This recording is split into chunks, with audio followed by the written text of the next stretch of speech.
Buenas tardes. La mejor pareja de la noche. Bueno, les cuento que fue una noche espectacular. No nos esperábamos pasarla tan rico. Y yo sé que cada pareja tuvo la oportunidad de reconectarse, de salir sin los hijos, sin afán, de pasarla rico, de bailar juntos, de abrazarse, de escribirse cosas. Fue una noche muy romántica, pero también tuvimos la oportunidad de conectarnos entre nosotros, de conocernos. Así que fue una noche espectacular y yo sé que no es la última, ya estamos pensando en la de San Valentín, entonces a esa sí pueden ir todos. Vamos a buscar un lugar más grande porque ya ese se nos quedó pequeño. Pero bueno, después de la alegría viene la palabra de Dios. Y hoy yo le preguntaba a Dios porque como dice Alex, nosotros no somos de regañar ni de estar echando vainas ni de estarle diciendo a la gente lo que tiene que hacer. Pero esta palabra la tenía desde que Alex hizo la serie del sueño americano. Y bueno, se las voy a dar. ¿Ustedes conocen la historia de la Torre de Babel? Bueno, la vamos a leer. ¿Me ayudan a leerla, por favor? Génesis 11, del 1 al 6. 1, 2, 3.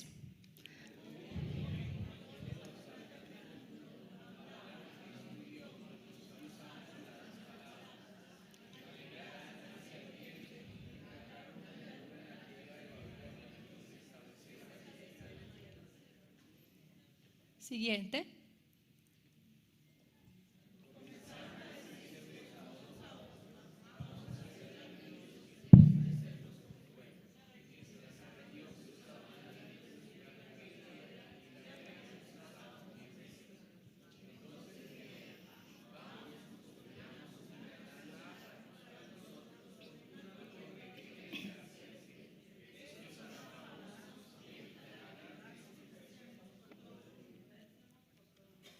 Siguiente.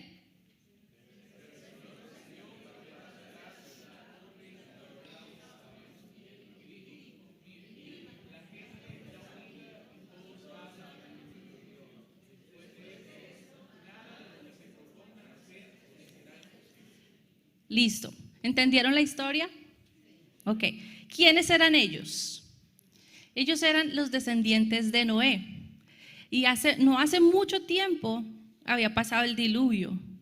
Y toda la tierra había sido destruida y solo Noé y sus hijos habían sobrevivido. Entonces, estas personas venían de esas pocas que nacieron después del diluvio.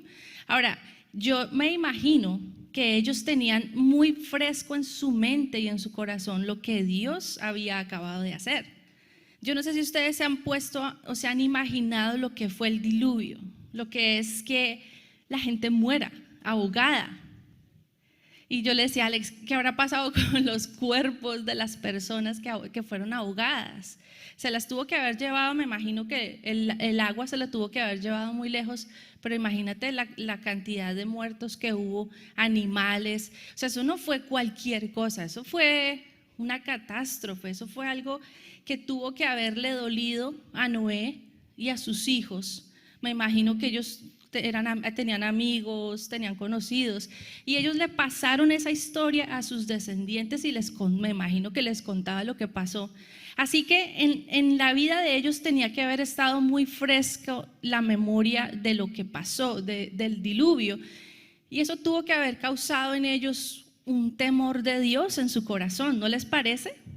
Como cuando aquí pasa algo, uno como que le entra el temorcito y uno que no me va a poner juicioso con Dios. Imagínate ellos. Pero parece que no fue así. Parece que ellos, al contrario, se olvidaron de Dios.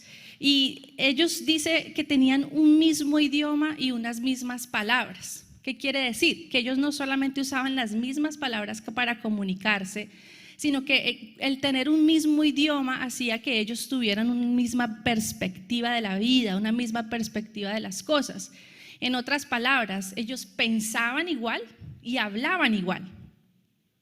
Y resulta que se unieron y se les ocurrió la grandiosa idea de construir una ciudad y una torre muy alta que llegara hasta el cielo. Ellos querían una ciudad perfecta, cómoda, donde ellos no tuvieran que salir a ningún lado, donde ellos pudieran vivir juntos. Ellos querían ser famosos, querían tener nombre, fama y estar ellos junticos, encerraditos en sí mismos. Me imagino que ellos tenían buenas intenciones, ¿sí? No, ellos nunca hablan de que ellos querían hacerle daño a nadie.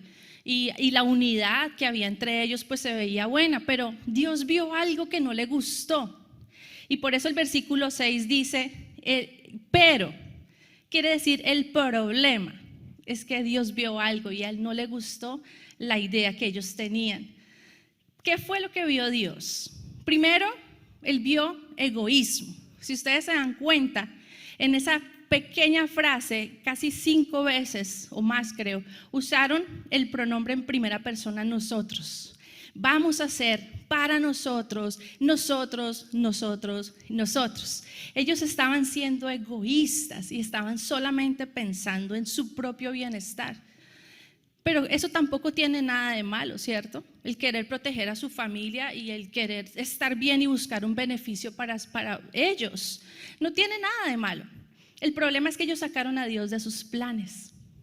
Y el problema es que no solo lo ignoraron, sino que ellos se negaron a obedecerlo. ¿Por qué? Porque Dios ya le había dicho a Noé y ya les había mandado que ellos tenían que llenar la tierra. Y miren lo que dice acá. Ellos quisieron construir una ciudad para evitar ser dispersos por toda la tierra. Ellos quisieron hacer algo para evitar obedecerle a Dios.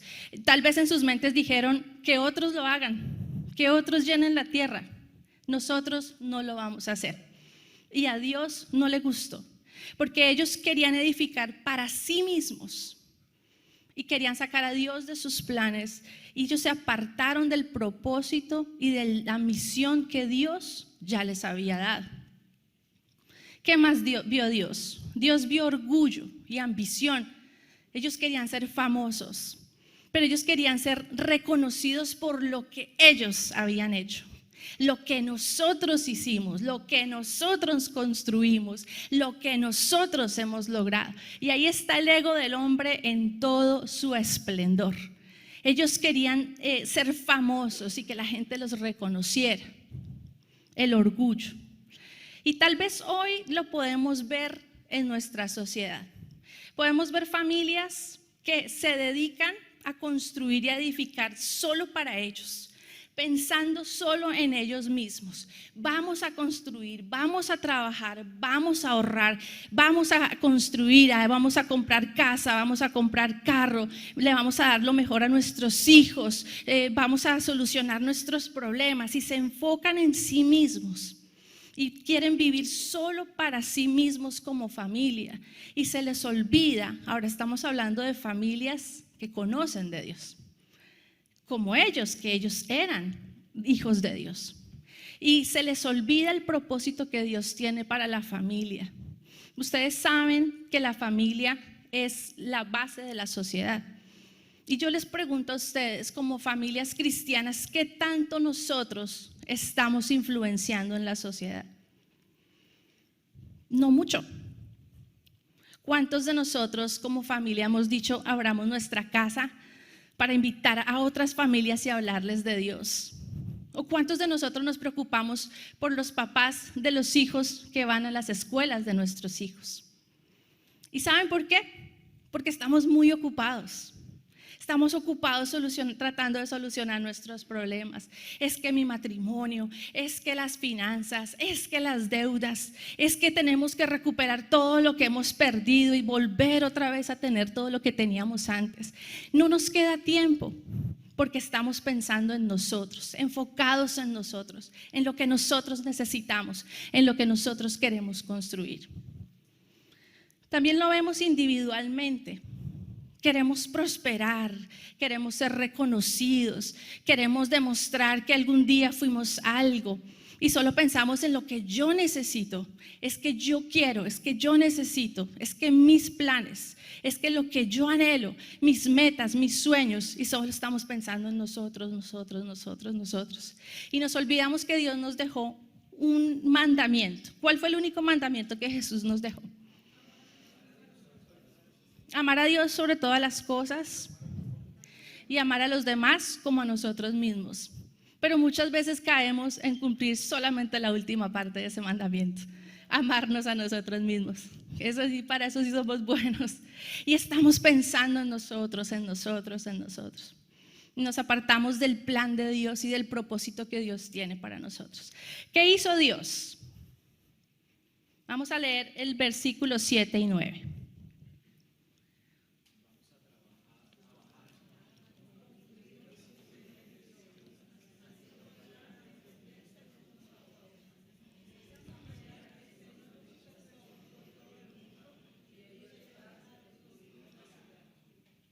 Por eso la ciudad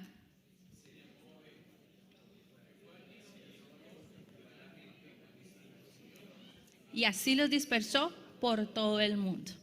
Dios trajo confusión, es decir, Dios trajo caos y ellos no pudieron seguir con sus planes, ellos no pudieron seguir construyendo. ¿Y notan que dice 2 veces que Dios los dispersó por todo el mundo?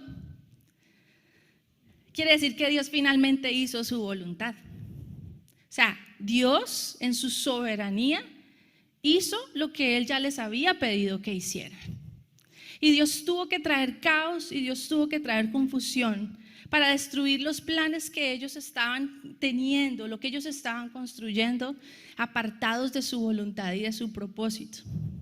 Y yo te digo algo, cada vez que nosotros tratemos de edificar apartados de Dios, fuera de la voluntad de Dios y en desobediencia, Dios va a traer caos y va a traer confusión a nuestra vida y Él se va a encargar de destruir todos nuestros planes.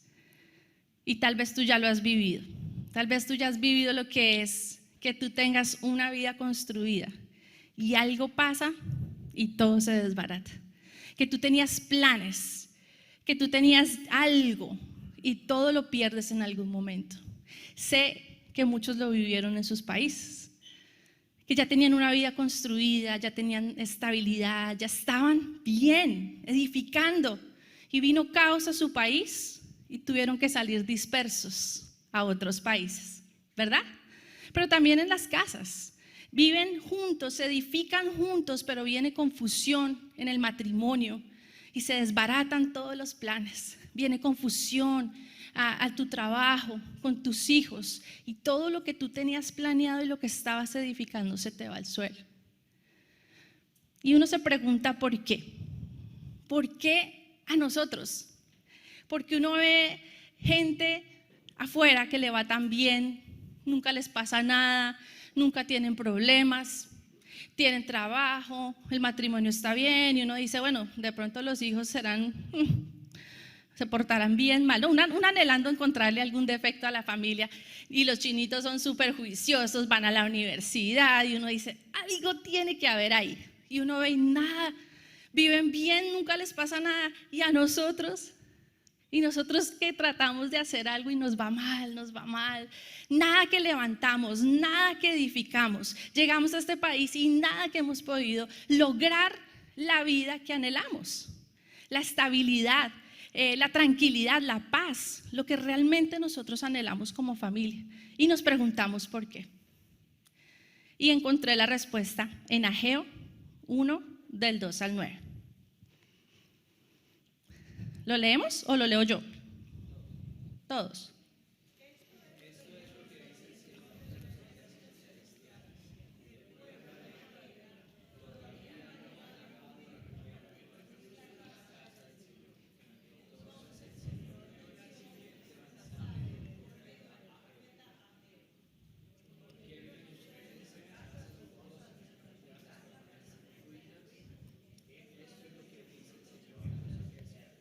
Miren lo que está pasando.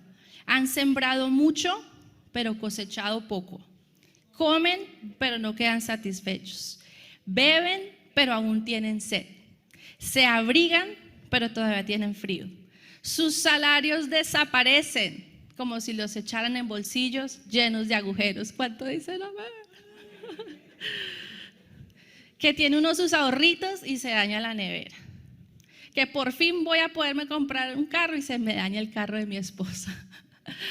Que estamos bien y algo pasa en el matrimonio y nos peleamos. Estamos todo bien, el trabajo, el negocio y todo, y me sale un hijo rebelde. Y estamos tratando de edificar y algo pasa, ¿cierto? Siguiente, esto es lo que dice el Señor de los ejércitos celestiales. Miren lo que les está pasando. Vayan ahora a los montes, traigan madera y reconstruyan mi casa. Entonces me complaceré en ella y me sentiré honrado, dice el Señor. Esperaban cosechas abundantes, pero fueron pobres. Y cuando trajeron la cosecha a su casa, yo la hice desaparecer con un soplo. Aquí está la respuesta al por qué. ¿Por qué nos pasa eso? ¿Por qué? Porque mi casa está en ruinas, dice el Señor de los ejércitos celestiales, mientras ustedes se ocupan de construir sus casas elegantes. Aquí Dios les está explicando por qué es que ellos trabajaban y trabajaban y trabajaban y no veían fruto, no veían resultados, no lograban nada. Es porque Dios los había llamado primero a edificar su casa y luego Dios los iba a ayudar a edificar las de ellos. Ese era el orden. Y ellos dijeron, ahorita no es el momento. Espérese, me consigo un mejor trabajo. Espéreme, me arreglo yo con mi esposo. Espere, yo por fin tengo plática ahorrada en la cuenta. Espérese, me compro mi casa. Espérese, por fin me estabilizo yo. Y ahí sí entonces yo ayudo a construir la casa de Dios. Pero Dios les dijo, no, así no funciona.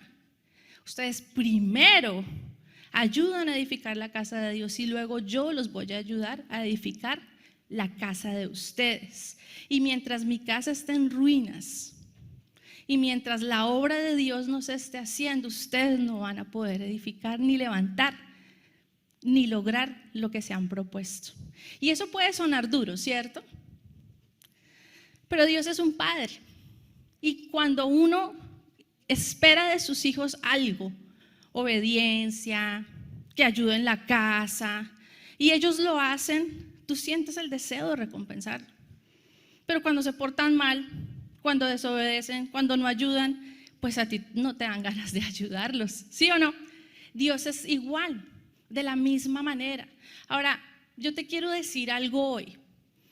Tú fuiste redimido por la sangre de Jesús, ¿sí o no? Pero en el momento en el que nosotros fuimos redimidos y comprados con la sangre de Jesús, nosotros pasamos a pertenecer a Dios. Es decir, mi vida ya no me pertenece a mí. Yo ya soy de Dios, mi vida le pertenece a Dios y todo lo que yo haga, todo lo que yo soy, todo lo que yo tengo, se lo debo a Dios porque Él pagó un precio muy alto por mi vida. Y Dios nos escogió a nosotros, los que estamos aquí.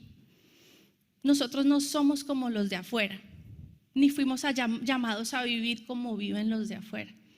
Y entre más rápido nosotros lo entendamos, y entre más rápido nosotros entendamos que fuimos escogidos por Dios para vivir para Dios. Fuimos escogidos para vivir apartados para Dios, mas no apartados de Dios. Y entre más rápido lo aceptemos, lo entendamos y empecemos a vivir para Él, más rápido podremos edificar nuestras casas y nuestras vidas también. Dios dice, yo te he separado de los demás para que seas mío. Y a veces nos encantan esos versículos que dicen especial tesoro, pueblo escogido, real sacerdocio, y uno, sí, yo soy especial. Pero Dios te está diciendo, tú eres eso, pero porque yo te necesito es de este lado, sirviéndome y levantando mi obra y trabajando para mí. A veces queremos el beneficio de ser escogidos, la vida eterna, la bendición, la libertad espiritual, los milagros. pero no queremos aceptar la responsabilidad de ser hijos de Dios. Y como hijos de Dios tenemos mucha responsabilidad. Dios dice: apartados de mí nada podrán hacer. Entonces Dios, en su gran amor, porque Él nos ama y Él quiere que nosotros hagamos su voluntad, Él, en su gran amor, va a permitir que cuando nosotros nos estemos apartando de Él, pasen cosas para llamar nuestra atención y que nosotros recordemos: verdad, me estoy apartando de Dios, esto no es lo que Dios quiere para mí, y tú cambies tu camino y te vuelvas a acercar a Él, porque apartados de Él nada vamos a poder alcanzar y vamos a poder desperdiciar nuestra vida tratando solos, independiente, apartados de Él, y trate, cuando Él nos está llamando a hacer algo diferente. Hay un ejemplo y es la vida de Jacob. Jacob viene de una de esas familias que fueron dispersas. Y Jacob trató de hacer lo mismo. Él, en su egoísmo, en su ego, en su orgullo, engañó a su familia y se robó la primogenitura de su hermano. Y la primogenitura pues obviamente representaba poder, fama, ¿no? Que le sirvieran, la bendición. Y él, pensando en sí mismo, él dijo: yo la quiero para mí. Y pasó por encima de su familia. Y a Dios no le gustó. Pero sin embargo Dios fue lindo con él y tuvo misericordia y se encontró con él en el camino. Y le habló y le mostró cómo es que realmente él tenía que vivir y lo que él tenía que hacer para que Dios lo pudiera bendecir. Vamos a leer Génesis 28, 11, 12. Mientras él huía, se encontró con Dios y Dios le habló. Génesis 28, 11, 12 dice: a la caída del sol llegó a un buen lugar para acampar y se quedó allí a pasar la noche. Jacob encontró una piedra donde reposar su cabeza y se acostó a dormir. Mientras dormía, soñó con una escalera que se extendía desde la tierra hasta el cielo y vio a los ángeles de Dios que subían y bajaban. Esta escalera representaba el deseo de Dios de relacionarse con Él. Mientras que los de Babel quisieron construir una torre que llegara hasta el cielo. Y los que han estudiado la Biblia dicen que ellos lo querían hacer para llegar al mismo nivel de dominio de Dios y que querían ser igual a Dios. O tal vez ellos simplemente querían de alguna manera tener ahí un contacto con Dios, ¿no? De pronto algo superficial, algo religioso, algo externo. Pero ellos nunca tuvieron la intención de tener una relación con Dios y menos de obedecerle.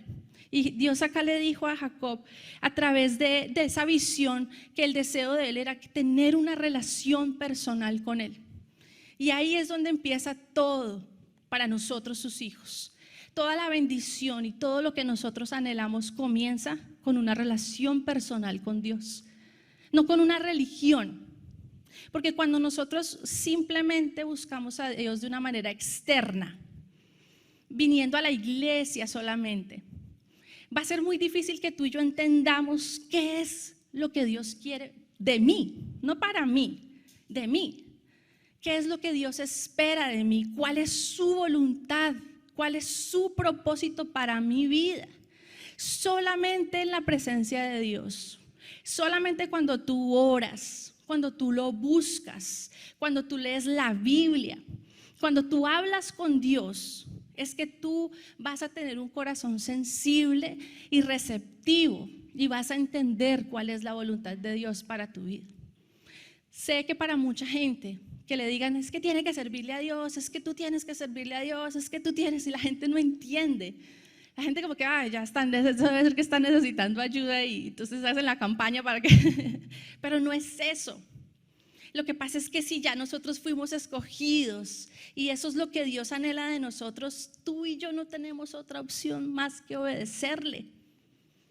Porque nosotros no podemos discutir con la voluntad de Dios ni negociar con Él. Y nuestro deseo como iglesia es que tú encuentres el propósito de Dios para ti. Cada uno de nosotros fue diseñado para un propósito específico, para una misión específica. Y cuando nosotros tenemos esa relación personal con Él, la encontramos, la entendemos y empezamos a anhelar hacer la voluntad de Dios. Dios se vuelve prioridad para ti porque tú te enamoras de Él. Y es en ese amor, en estar enamorado de Dios, que para ti hacer la voluntad de Dios va a ser una pasión, va a ser un deseo. Tú le vas a pedir a Dios: Dios mío, ¿qué quieres que yo haga? Sabes que el querer servir a Dios es una muestra o una señal de madurez espiritual.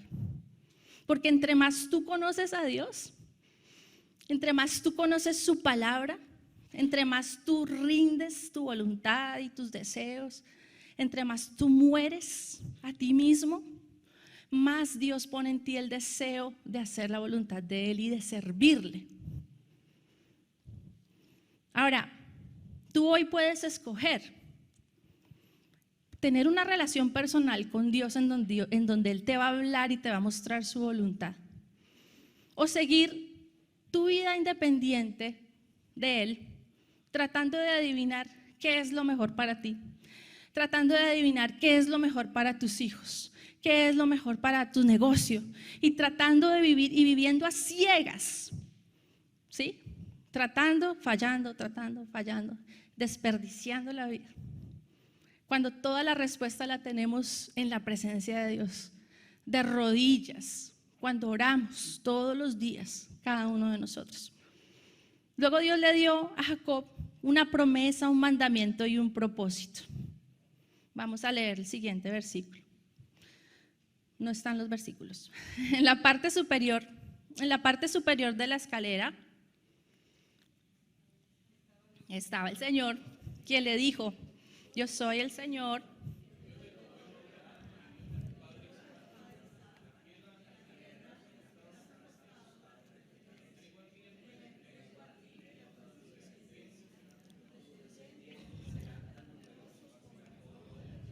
¿Qué diferencia?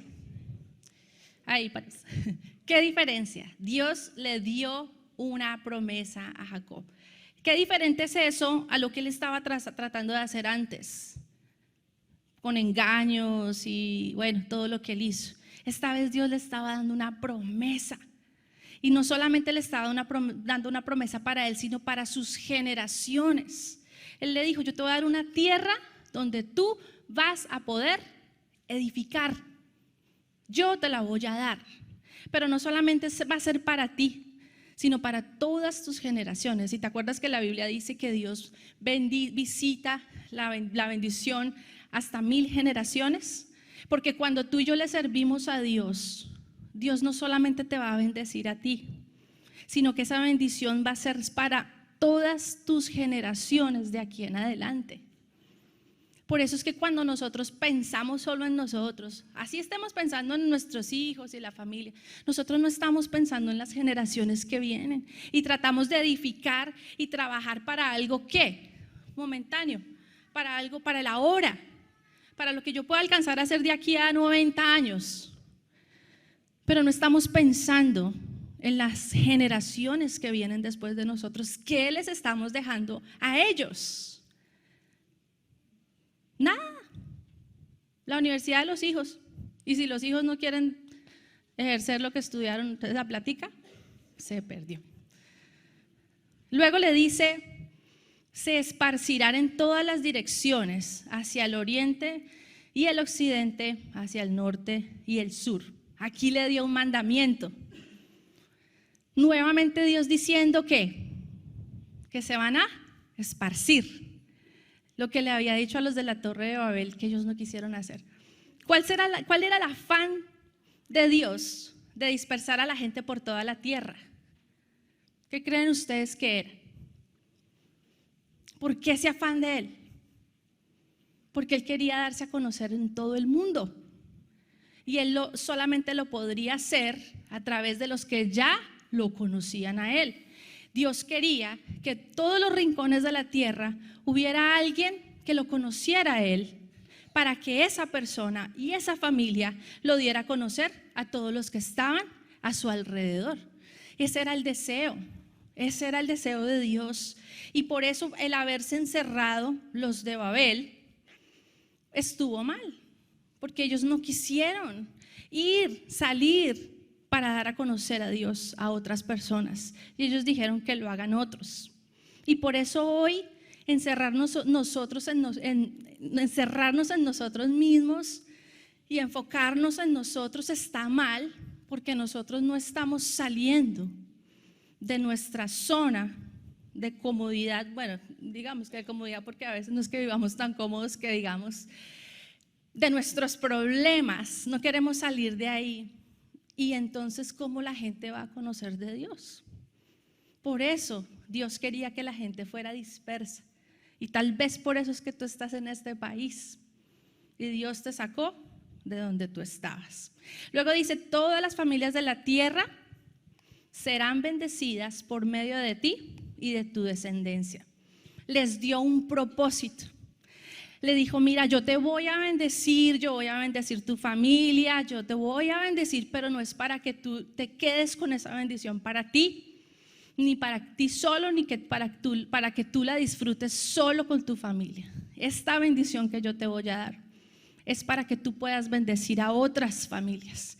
Y el propósito de Dios de prosperarnos, de darnos un hogar tranquilo, de paz, de darnos abundancia, es para que nosotros podamos ayudar a otros y bendecir a otros.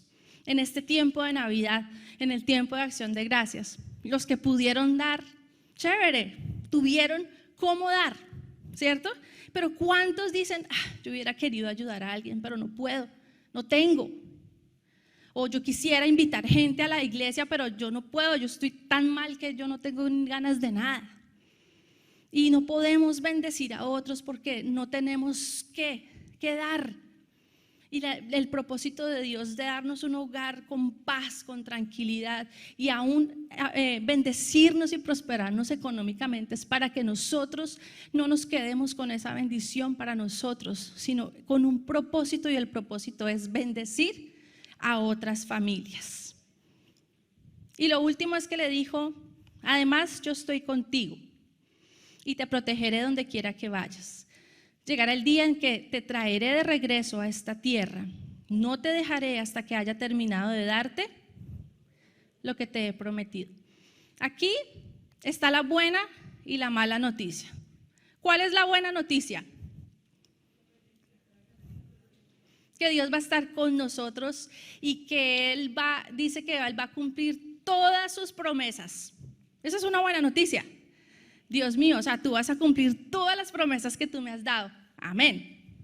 Pero la mala es que Él no nos va a soltar y Él no va a dejar que nosotros nos apartemos de Él y volvemos a lo de antes.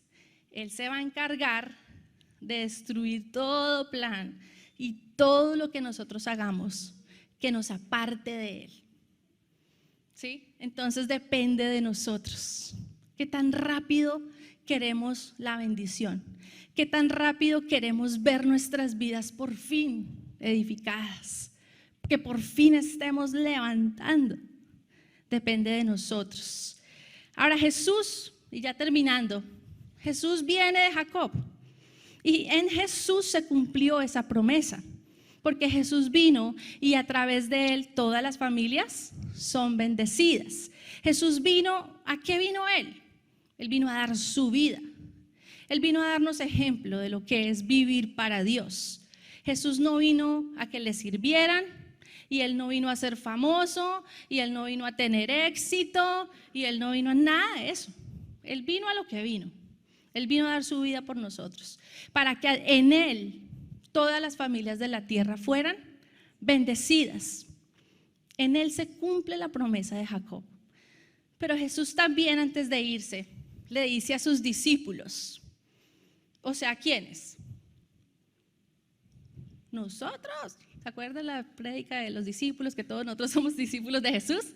A nosotros nos dejó la misión La misma misión que le dejó a Adán y Eva, la misma misión que le dejó a Noé, la misma misión que le dejó a Jacob. Mira lo que dice: id por todo el mundo y predicar el evangelio a toda criatura. Nuevamente nos está llamando ¿a qué? A salir de nuestro encierro, de nuestras vidas, de nuestros problemas y cumplir con la misión que Él nos ha dejado. Cuando Jesús se fue, nuevamente ¿qué pasó? Nuevamente hubo confusión por causa de la persecución y todos los cristianos tuvieron que salir ¿qué? Dispersos por la persecución que hubo después que Jesús se fue. Y ahí fue donde se empezó a cumplir la misión. Y todos ellos empezaron a predicar el evangelio por todo el mundo. Ahora, para nosotros, ¿qué es dispersarse? Es salir de nuestra comodidad. Hoy, gracias a Dios, no tenemos persecución, hay libertad, podemos predicar, podemos hablar.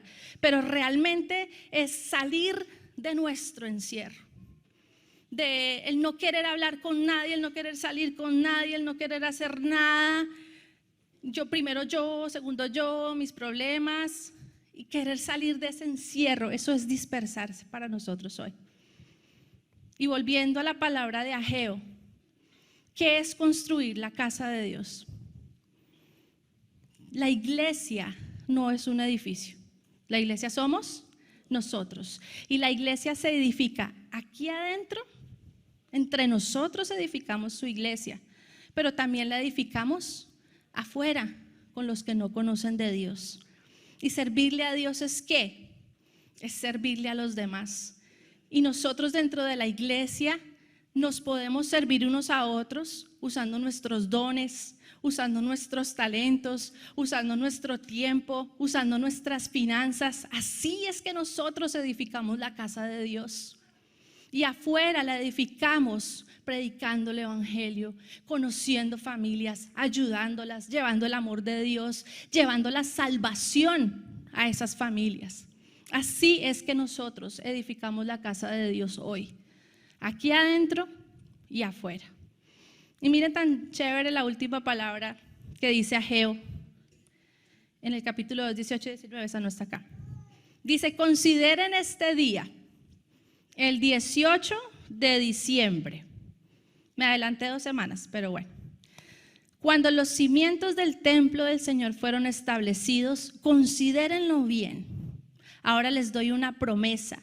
Cuando la semilla aún está en el granero, todavía no han cosechado su grano, ni las vides, ni las higueras, ni los granados, ni los olivos han dado sus frutos. Sin embargo, de hoy en adelante yo los bendeciré. Si te das cuenta, ellos no habían terminado de construir la casa y Dios ya había decidido bendecirlos. Solamente con haber puesto los cimientos y solamente con haber puesto las semillas y haberlas sembrado. Dios ni siquiera esperó a que esa semilla diera fruto y Dios ya dijo: te voy a bendecir. Y yo te quiero decir hoy que desde el momento en el que tú decidas en tu corazón servirle a Dios, desde ese momento Dios te va a empezar a bendecir. Desde el momento en el que tú digas: Dios, yo te quiero servir, yo te voy a servir, y tú comiences a hacerlo, desde la primera semilla que tú siembres en el corazón de alguien, la primera semilla del evangelio que tú siembres en el corazón de una persona, desde la primera invitación que tú hagas a una familia para bendecirla, para hablarle de Dios, desde ese día Dios te va a empezar a bendecir. Desde el día en que tú decidas usar tus dones, tus talentos para la obra de Dios, desde ese día Dios te va a empezar a bendecir. Y en un año vamos a hablar y tú nos vas a contar